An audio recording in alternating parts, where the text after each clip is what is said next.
Hello, hello mga day, maayong bontag day. Ayan, nakamata na taog sa iyo ni Inida dahil meron tayong violin lesson for today's video. So ayan, kasama natin ang ating drone. Yan ang ginagamit natin pangkuha ng video right now. So ayan, estudyante blows for today's video guys.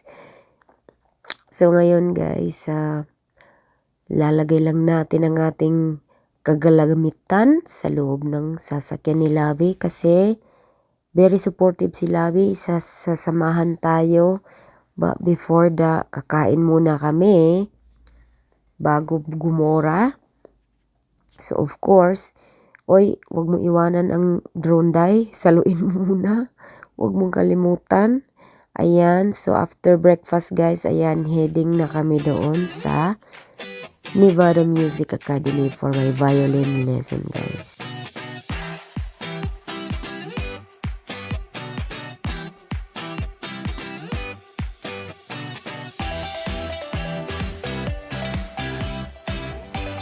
And finally, ayan, nakarating na kami. Excuse the sasakyan ni Labi. Ganyan talaga, super malikabok kung saan kami nakatira. This year to guys, kaya ang bilis lang madumihan ng sasakyan. So anyway guys, ayan, kuhanin na natin ang ating violin dahil papasok na tayo sa music place. And syempre, ayan ang aking Lavivi, todo suporta din. Binivideo niya ako kasi gusto daw niyang i-video kasama daw ang aking drone. So kinokontrol ko yung drone ko right now with my hands. And si Labi gusto niyang i-video kasi nakukyutan siya kasi para daw pet yung yung aking drone. Sabi ni Labi parang pet daw. Parang pet malo. But anyway guys, ayan na tayo guys. Makarating na tayo sa door ng music place. So ayan na tayo, sasaluin ulit natin. Siyempre magpa-flying kiss tayo. Uy, ang ani uy. Kaya ito palandingon ka mo sulod na ta kay basin malit na ta. Masaman mo take tag violin lesson or magsige tag dulag drone.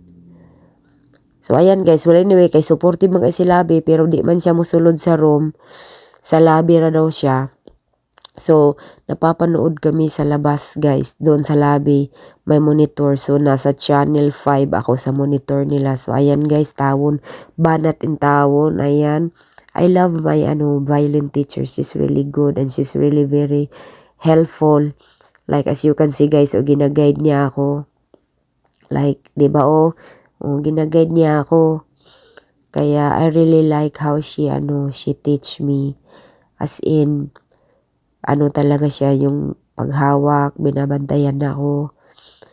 Inaayos yung gamay ko, ganyan guys. Kung masyadong tagilid kasi tumatagilid. Kasi yung si Inday, yung si Zai, hindi pa marunong talaga guys. So super guided talaga yung ko. Diba, to the bones ang pag-guide ng aking teacher. And she's really nice guys. Kaya you see, even the stroking, ginaguide niya yung diba, So ayan guys, kaya super worth it talaga ang pagpasok doon. Ayan, diba, nagkasaan-saan na naman yung ko, tumawa na si Daya. So anyway guys, yan na ang ating lesson for today's video. So ayan, 'di ba? 1 hour na 'yun kaagad guys. So yun na 'yun. So hanggang dito lang tayo for today's video. Ingat kayo until next time. Babush mo.